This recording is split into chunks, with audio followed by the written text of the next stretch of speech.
So tell me, super friends, what do you get when you mix the Terminator, the last son of Krypton, and the cup of Christ? That's an easy one, man. You get Jesus Christ the Super Terminator. Well, not quite. You get the early 2000s DC Direct Hank Henshaw the Cyborg Superman.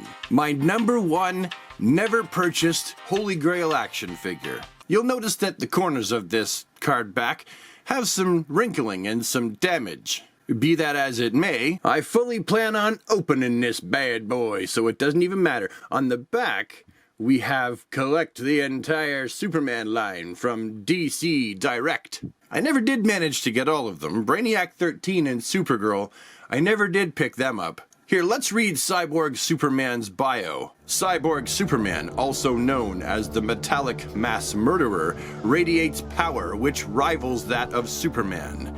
He can cybernetically access any data.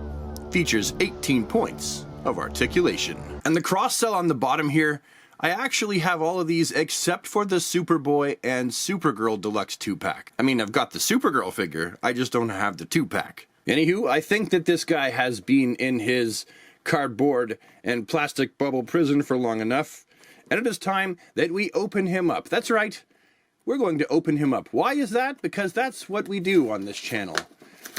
We release the action figures from their stasis so they can live a full life on my shelf in another form of stasis. Ooh, pretty!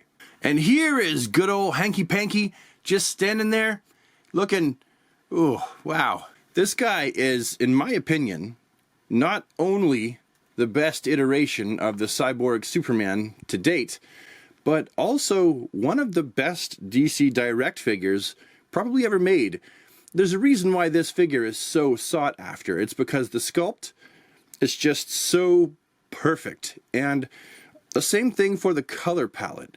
The color palette for this guy, whether or not it's showing up properly in the camera, whether I have my settings set correctly, the blue is just right. And the same thing for the red and all the sculpted detail. I mean, this is in my opinion, the best DC Direct figure ever made, or at the very least, in the top 5. The Cyborgian leg, and also the left side cyborg half of his body, even the way that the darker shade of yellow and red has been integrated into Cyborg Superman's S-shield, and the face sculpt is immaculate.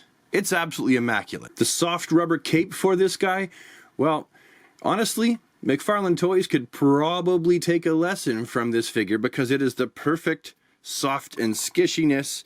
It doesn't have any firmness to it whatsoever. It's really, really nice. If you're going to go for a non-cloth goods cape, this kind of rubber is exactly what I would recommend going for. For an old school figure, although I'm not going to actually bend around his articulation points because I want this guy's points of articulation to stay nice and firm and stiff, he does have a lot of articulation for an action figure made by DC Direct back in the day. Here he is next to Superman, and I always call that Superman figure missing a row of abs Superman because, well, he is. As far as other Cyborg Superman figures are concerned, there are but a few. Mattel made 2 of them, with their original release that was part of the DC Superheroes line, later reused as part of the DC Universe Classics, but they also made a Yellow Lantern Cyborg Superman as well. And of course there was a DC Essentials Cyborg Superman, which he's a pretty great figure in his own right, but as you can compare all 3 of these together here, in my opinion, neither of them really hold a candle to the original, the DC Direct version. All in all, I'm pretty darn stoked.